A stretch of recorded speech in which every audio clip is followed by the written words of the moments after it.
So if we take a look at example 3, this is the same type of problem example 2 was. The only difference, example 2 already said x equals something or y equals something.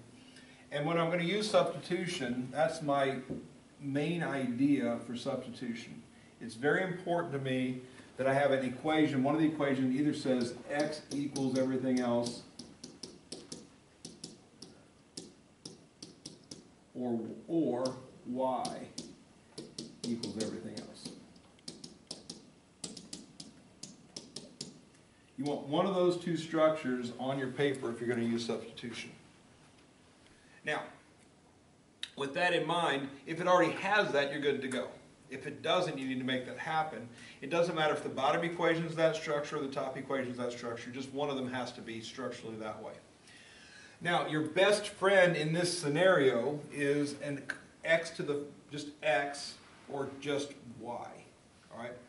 Positive just x or positive just y is the best. Negative just x or negative just y is almost as good. But as long as there's no number in front of x or y, you won't have to divide to get into one of these two structures. And if you don't have to divide, you're not going to create fractions, thereby making the problem easier. So if I'm looking at this problem, it's harder to solve for x or y on top because division by 2 or 3 is necessary than it is to solve for x or y on the bottom because it's just a matter of moving things. So for me, in this problem, I would get this bottom equation to say x equals. All right, and that's how I made my decision. So again, when I say use substitution, my first priority is I need one of those two structures to happen from one of these two equations. Again, a coefficient of 1, positive 1 is your best friend, negative 1 is slightly less best friend, but still pretty good. After that, 2 and 3, I wouldn't want to use substitution if I didn't have any 1s. So, if I take this equation and make it say x equals, I simply have to move the y across the equal sign. So x is staying on the left, staying x.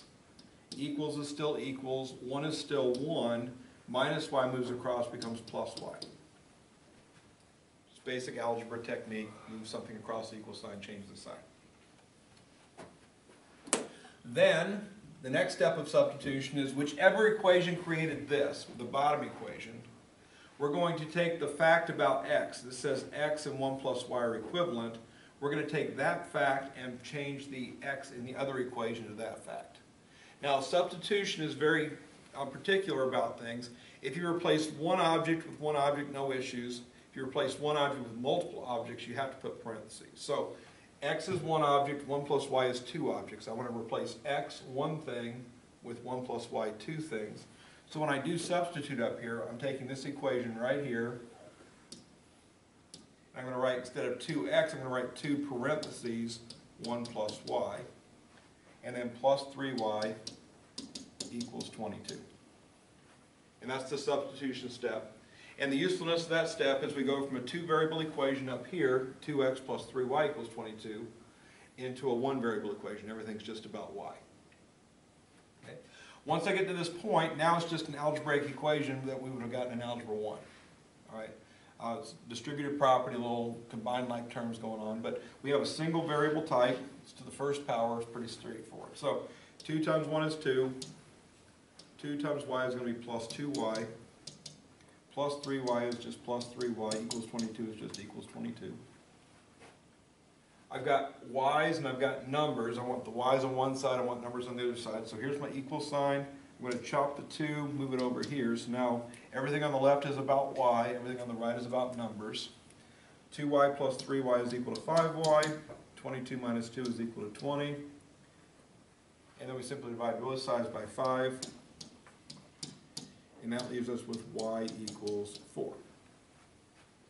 Our task on these problems, when you see this little brace like this with a couple equations, x and y equations, we're looking for the point of intersection of the two equations. We're looking for an ordered pair x comma y.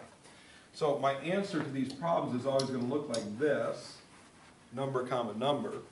The numbers I find go in that ordered pair in x, y order, so it says y equals 4. What I know is that y equals 4. I know that y part of that ordered pair. The other thing I have to do now is find x. And all I do to find x is I take my answer I just got for y equals 4, and go back to my substituting equation. This structure here, go back there, And we're gonna change this y into the number 4, because that's what y equals. So if I take that equation, it's gonna say x equals 1 plus y, but instead of y, I write the number 4, because that's what y equals. And 1 plus 4 equals 5, so x equals 5 is the right answer for x. So 5 goes right there. And once you have your ordered pair, you circle it, move on to the next problem.